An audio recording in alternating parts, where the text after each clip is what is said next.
remember specifics of the conversation, but I do remember being really early. Isn't it funny how the most profound thoughts reach us at the most inconvenient times?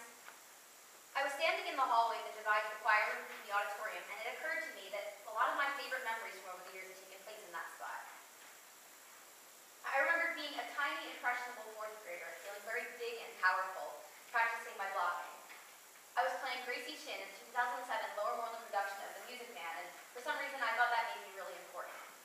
Part of my job description included having more costumes than lines, but another part included a big slide onto the stage before telling my stage father that the Wells Fargo wagon was coming up from the depot. So a couple of my friends and I would stand in that hallway and practice my slide so I wouldn't get up on stage and fall on my face. I loved being in that show and I loved being with my friends, and those two kids that I practiced sliding with, they're some of my best friends today.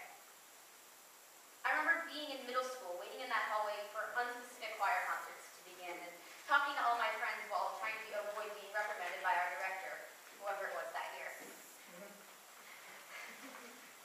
I remember my first day of freshman year, standing in that hallway, terrified of entering the choir room. I didn't know how a dorky little alto with a belt voice would be accepted with the masses. I didn't realize that I'd found a huge, insane, disgustingly talented family there. I knew I had a home with my choir following one particular rehearsal for honor choir. I was walking down the hallway when all of a sudden I started hearing people harmonize my name in 4 parts, just to tell me that I'd left my jacket in the room. This was a big deal for me. I don't really know why, but standing in that hallway then, it really felt like I belonged somewhere.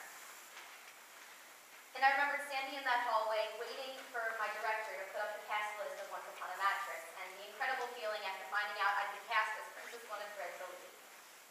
I wasn't really comfortable with many of the people involved in that show yet, but it was the beginning of something wonderful. And I remember being in that hallway learning how to polka and waltz and Charleston for the big dance number in Once Upon a Mattress. I couldn't dance and my partner couldn't dance, but it wouldn't have been nearly as fun if we could have. I remember being in that hallway on last year's Rent a Senior Day, painting my friend bright green. I made him promise to dress the Hulk for Rent a Senior Day, and it was going to be hilarious. So we spent like 40 minutes in that hallway painting him before school started, and it was really one of the funniest and best days of my high school experience so far. And in general, I remember being in that hallway with any cast of any show I've ever been a part of here, with my cast after shows, just waiting to greet our adoring public after a great performance. That hallway's really brought me closer to some of my favorite people in the world. It's interesting how we attach places to memory. How we don't always remember when and why, but we always remember where and with whom.